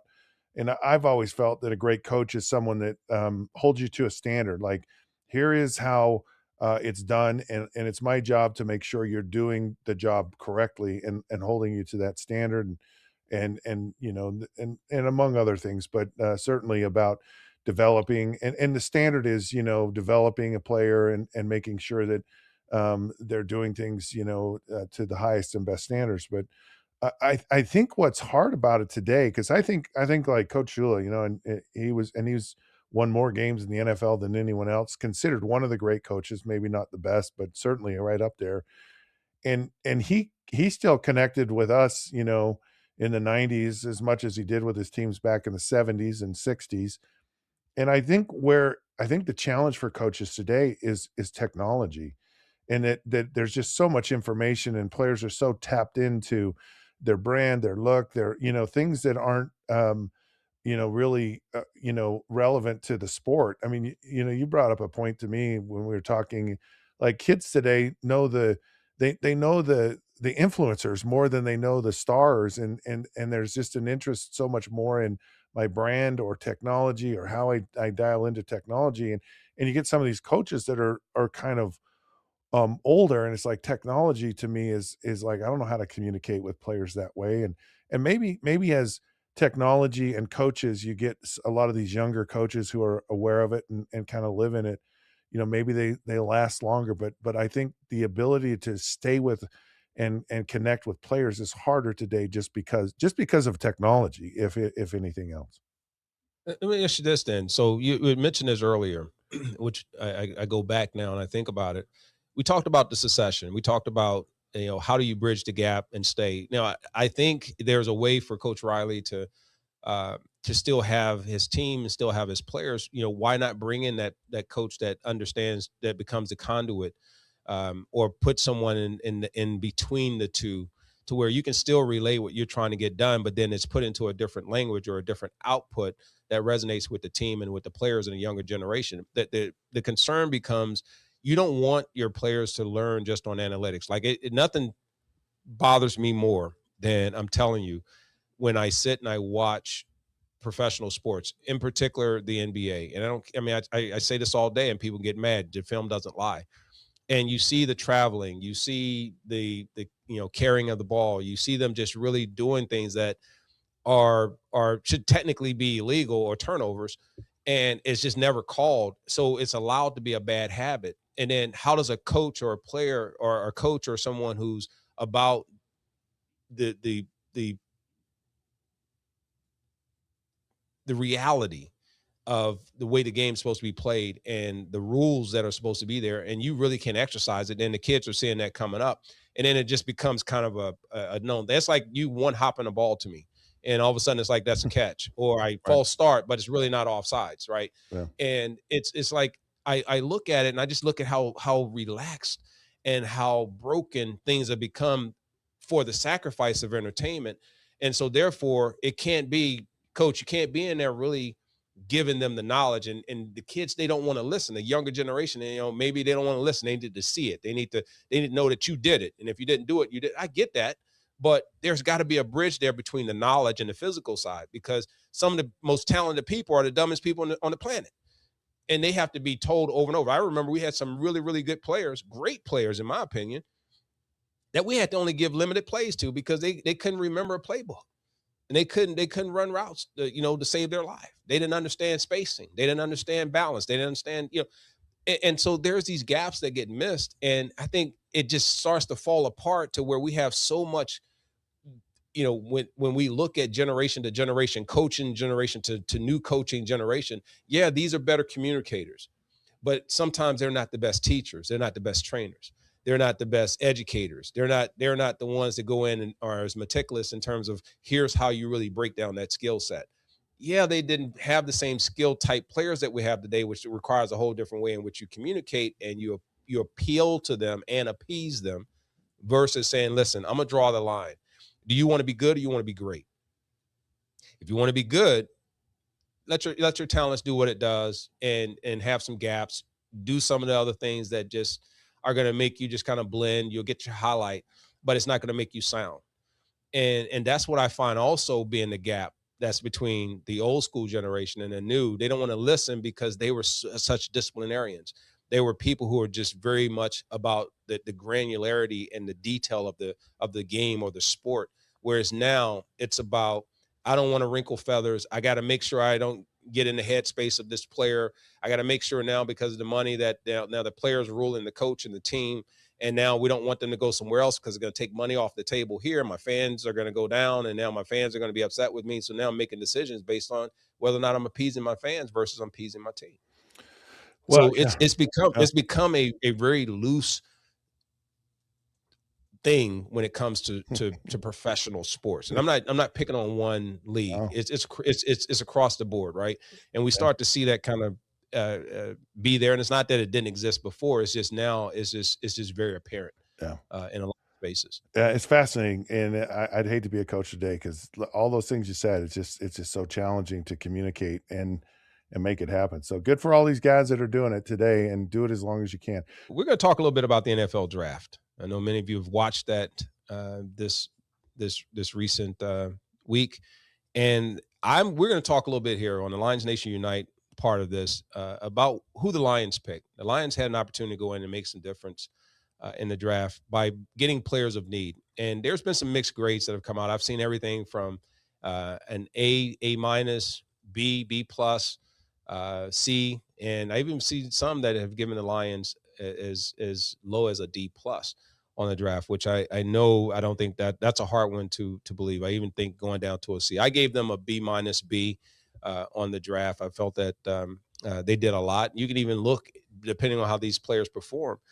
This could turn out to be one of their better drafts because I felt they got a lot of players of need. So Scott, the Lions really went heavy on the defensive side of the ball Yeah. in the draft. I don't know how much time you spent and you've looked at the Lions over the years, but they've had some struggles defensively. They've had some opportunities in games that have been let down because the offense just could not outscore the opponent, and it was more or less left up to them trying to figure out how to hold on to wins or come back and stay within ball games. But nonetheless, they decided to go heavy into the draft this year, with the exception of their first pick, picking up Blake Miller, who's a tackle from Clemson, a big guy, has a lot of versatility. And I don't know how much you know about Blake Miller. I've had an opportunity to look at his footage, and just wanted to kind of get your take, if any, on what you think about not only the Detroit Lions as a team and what you've seen from afar, knowing that you're not here, but your take on the Detroit Lions. Yeah, I mean, clearly that was the first thing that jumped out to me was that the heavy defensively, even with the undrafted players, they still went heavy with undrafted players as well. And I'm a person, and here both of us are, we're skill guys, right? We want, who's the quarterback, who's the guy. We always look at that, but really what makes it work is up front. And if you don't have the horses up front, it's a real challenge. And so being able to, clearly a lot of defensive players, but a lot of interior guys. So you get defensive linemen, defensive tackles, defensive ends. Of course, you go first with the tackles. So to me, I believe it or not, actually get excited about that, and because everyone understands, if you don't handle that first two yards of the football, you're gonna lose football games. And you can watch this. You can watch it in the pros. You can watch it any level of play. If you're losing the line of scrimmage, you're going to lose games. And the only mitigating factor is turnovers. And so seeing that happen, that's just the first thing that jumped out at me. And of course, the Lions have done such a good job. And I've heard this story before. What did they pick that guy for? This guy, or and they kind of go for a need. They've done an excellent job, I think, in years past of doing their due diligence, doing their homework, and really finding someone that kind of fits into what's going on in the program. And the challenge, I think, for me, though, with these new players, you got a great edge rusher from Michigan, and some D tackles and what have you. But the thing is what was great about Dan Campbell was that chemistry of his staff with Aaron Glenn, Ben Johnson, and it seemed like maybe it took a step back after those guys left. Great coaches, we talked about it earlier. How long should a coach stay? Whatever. Great coaches always start to build a tree, and so who's the next iteration of that Dan Campbell tree? You know, is and that's where I'm looking because you can get the players, you can get them right, but yeah, there seems to be issues. But it's are those coordinators fitting in? And you saw a little bit about you know he took over. Dan Campbell took over the offensive calling plays a year ago, so that's a bit of a concern for me. But just in general, I like that they went and they're trying to solidify both sides of the ball. You know, and but the other area, of course, is cornerback, and they went kind of heavy there as well. Yeah. So looking at the positions that the Lions had taken, you look at their 7 picks. They went tackle, they went edge on defense, linebacker, cornerback, wide receiver, and then 2 DTs. Yeah, And you know, being here and watching this team, and again, I talked about some of the things they did defensively. They had problems on the interior line. They rotated a few players in and out. They tried to find some push in the middle. They tried to relieve some of the pressure and some of the double team that was happening with Aiden Hutchinson, who turned in yet still a Pro Bowl year. They have an excellent player in Jack Campbell at the linebacker position who stepped up and just really become a leader in that second tier and that second level of their defensive side of the ball as a leader and just always he's a ball hawk, right? He's always around it. He's a great pursuit guy, but he can also move around and be disruptive.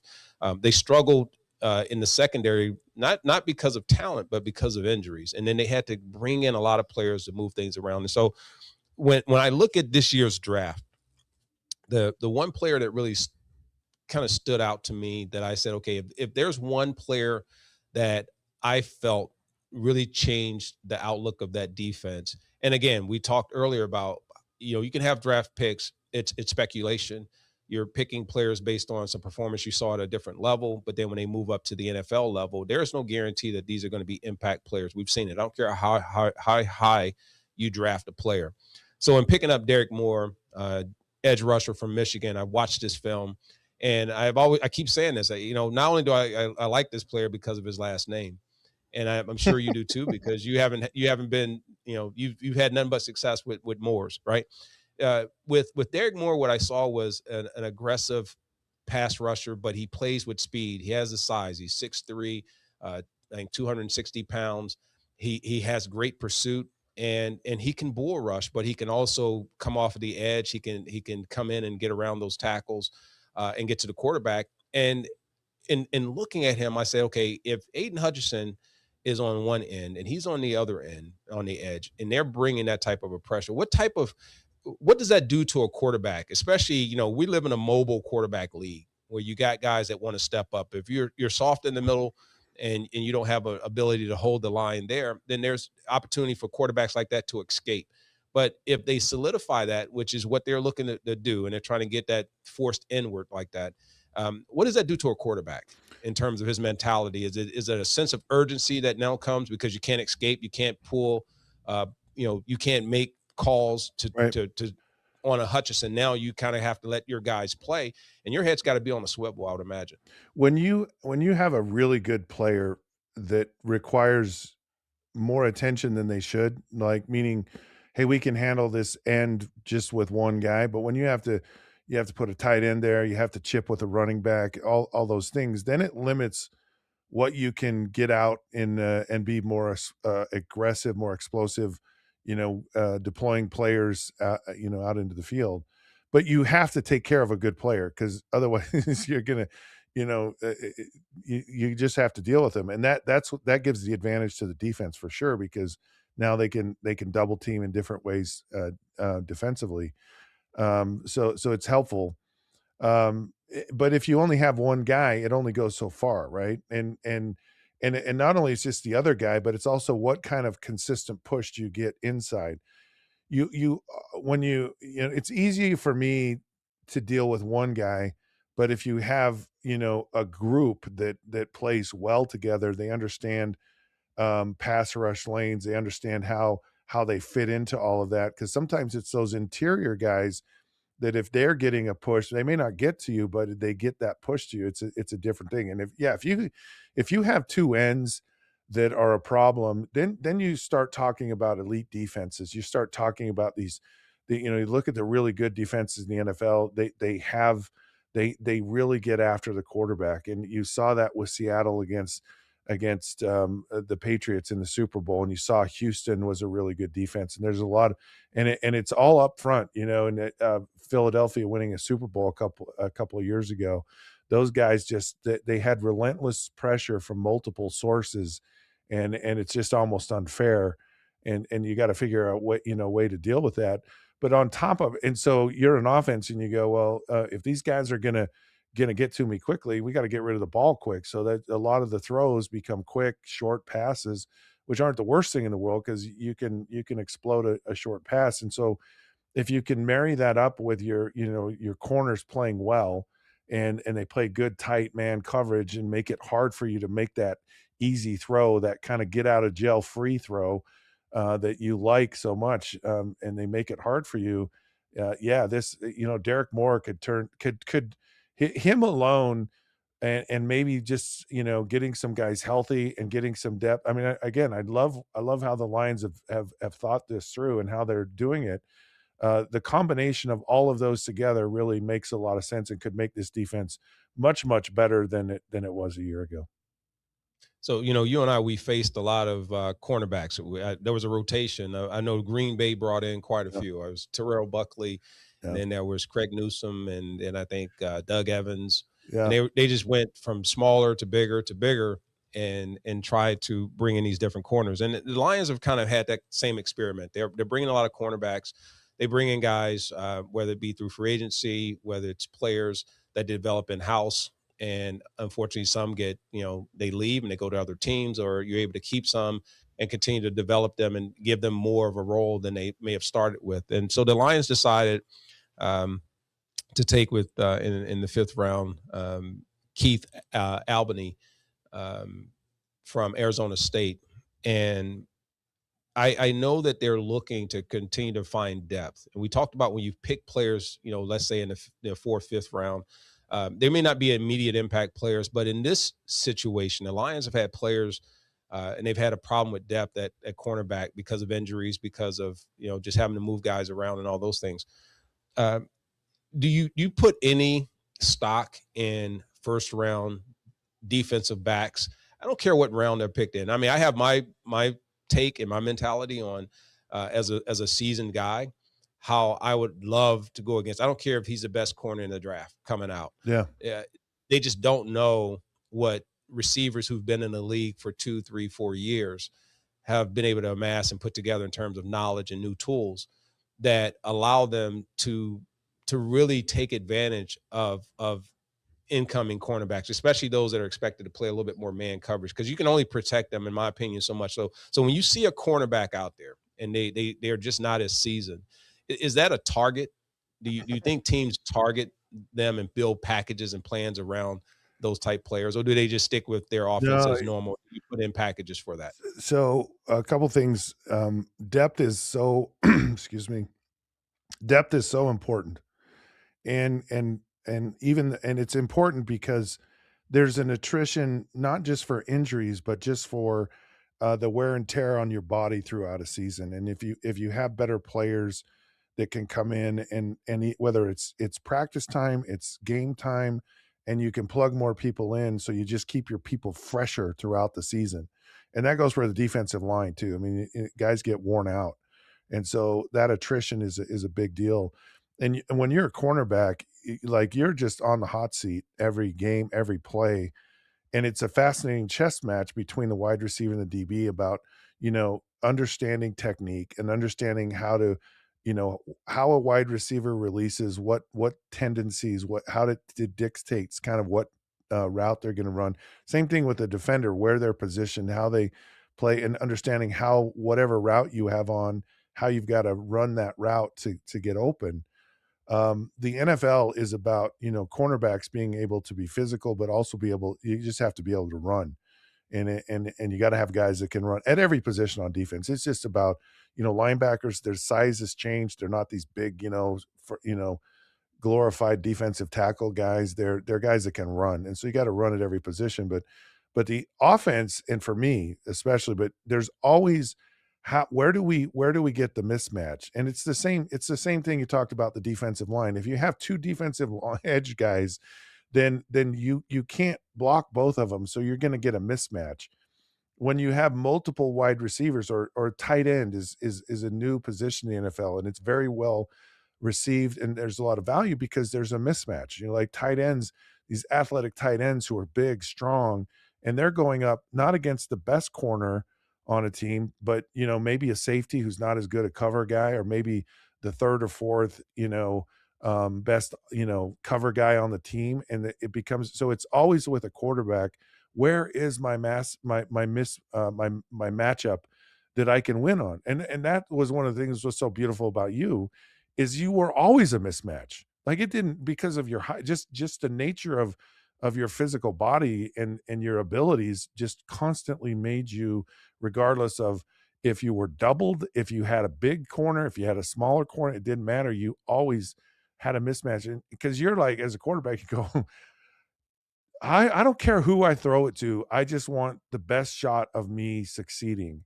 And it's a huge deal when so I see a young rookie corner out there, but oh boy, we're gonna torch this guy. And not only are we gonna torch him, but we're gonna come right back to him. We're gonna beat him, and we're gonna be, because you throw a pass to a guy, right? And he completes it, and the corner's he's freaking out, man. I can't, and then they come right back at you again. And then you feel like they've just, stuck a fire hydrant hose in your mouth, and like, you're gonna get it. Like, we're gonna come after you now.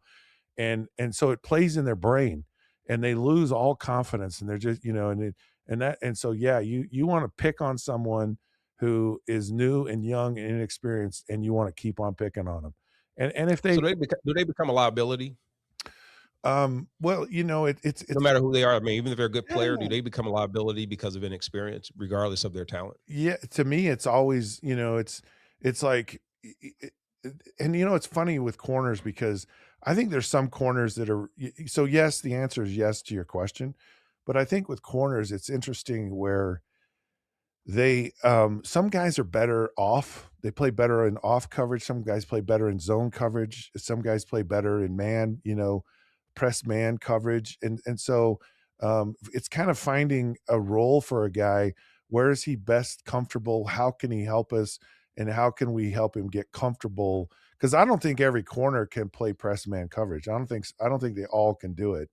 uh, but they can certainly play, different types of defenses and do it well. And if you have someone who can do both and is really comfortable with everything, it's great, because giving a quarterback so many different looks is part of, helping to mitigate the success of quarterbacks. But putting a guy out there just because he's a first round draft choice and kind of letting him learn his way is, it's kind of the same thing with quarterbacks. It can really play into your psyche, and you just lose all confidence.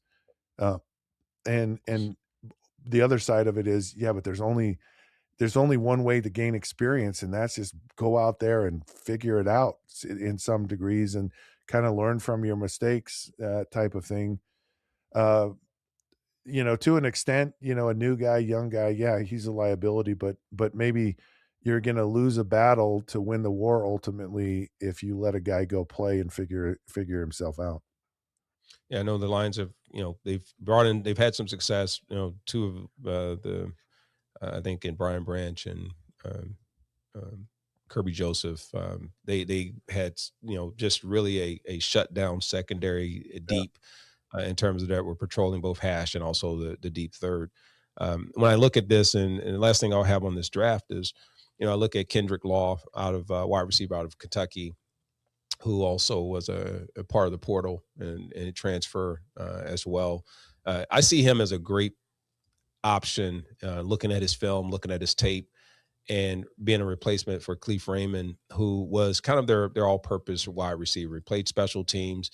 He played the slot. They could put him in multiple positions. He was a great runner after the catch, and he reminded me of him because I look at wide receivers who not only are wideouts and just playing the slot, but he's one of those that will take the wide receiver screen. He's in the backfield.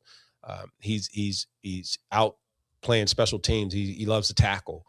So he's a physical dominant guy. Like when I look at that, I think about some of the players that we've had that haven't been able to cross over because they had to either play one or the other positions. But now we're seeing these players that are so dynamic that can be moved around, that can play multiple positions, be multiple pieces.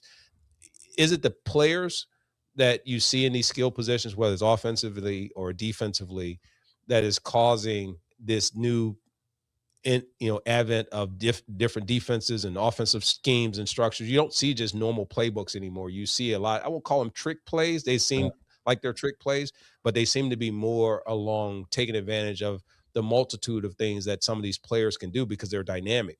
And are you more of a traditionalist, like I want my receivers to do certain things and I want an X, a Z, a slot, and I want them to be like masters of those things? Or do you want players who can be multi-versatile, in which we were, where we can come inside and they can play at slots and they can be interchangeable within the system while calling the same plays, which gives you a different defensive look that causes them to have to make those shifts to take a big corner from the outside and bring them inside, where now he has to cover more space versus being protected by the boundary. Like that's where I saw it transitioning during our time, because you see us as players, whether it be Chris Carter, Jerry, myself, Michael, we started to go into the slot a little bit more and play across the board.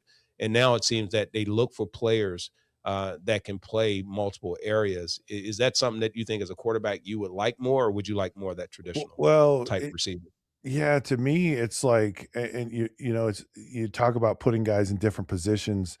It's like, okay, it's two things. It's like, what can this guy do, and what is unique about this player? What makes him special? And let's like scheme things towards that, right? That's a smart coach to me. That's the coach I want to be around. One who just says, "Here's what I got, and I'm gonna figure out what they do best, and that's what we're gonna go with." And then the other thing is like, but here's also how I'm going to scheme guys open, and I'm going to put them in a position where cuz they're just out here all the time. They're always locked in this spot, and after a while the defense goes, "I know that guy's going to be on that side of the ball all the time, and so we can manage that." But all of a sudden guys move in motion like you mentioned, they come inside, they do, so much of it today I think is defenses, and you get a lot of these coaches, or you get a lot of this philosophy that's been around the NFL for a long time. So these coaches know each other, they know their systems, they know how they're taught, they know the techniques. And so you gotta show people something and do things that are kinda outside the box. They're kinda thinking in a different mindset, and sometimes I think it's some of these younger coaches you're starting to see who are not necessarily the traditional coaches, but they're also kinda using technology, and they're looking at analytics and they're going, "Hey, if you do this or that," or, so AI, I really believe, and technology and all that stuff, the analytics side of it is playing more into it than a lot of these coaches. They got their pencil, and they go off their gut. I like this play right here. I'm going to call it, and so I think the scheme side of it and some of the formation, some of the plays you're seeing is the innovative side of things that I really think is advanced from some of these younger coaches. But there's always players that come along and they just go, or plays, and they just go, this is something we don't know how to deal with. You think of players like Lawrence Taylor, and basically he was a linebacker, but he really wasn't. He was a defensive end. And so they were in a three-man front, but it was really a four-man front. And it changes your protections. And so they had to change, because ultimately what those protections were doing is putting a running back on Lawrence Taylor, and they go, "No, we got to slide the line that way. We got to slide our tackle and our guard out to a guy like Lawrence Taylor and treat him as a defensive line."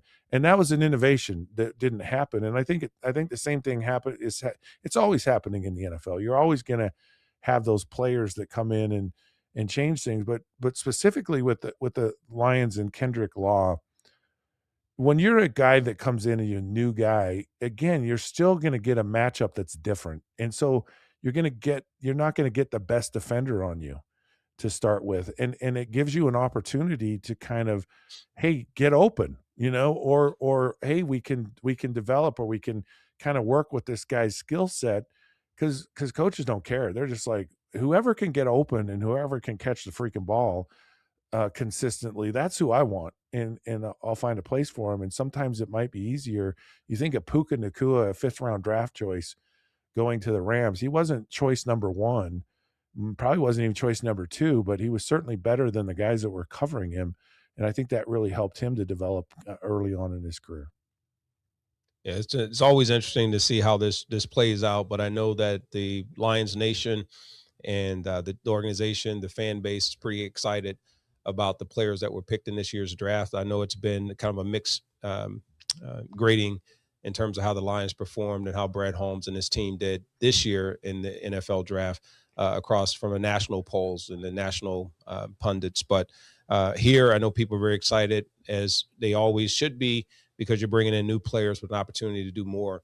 But that was my take. I just wanted to get yours on this Yeah, year's NFL love it. draft. And now, as we move on, man, I don't know if you have any closing remarks as it relates to the draft. And then, this first segment has been awesome, man. This first show that we've done here on Down and Dirty with Mitchell and Moore has been awesome, man. And as we continue to develop out the show and bring in more topics, I think again we get very much our opinions will be a part of what we talk about. Some of the subjects that we come up with, some of the games that we'll play on the show.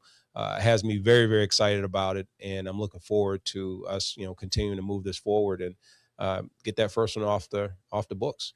Yeah, I'm excited about the Lions, about what they've done. It makes sense. It's a great strategy. It fits where they need to go. But I'm way more excited about what we're doing. It's always fun. We're going to do this every day, and we're going to do it Mitchell to Moore, Mitchell to Moore, Mitchell to Moore. All right. Thanks for There it tuning in, is. folks. Really appreciate it. Thank you, Chrissy, for all you've done and that you do. This has been the Down and Dirty. Scott Mitchell, Herman Moore. Until then, we'll see you then.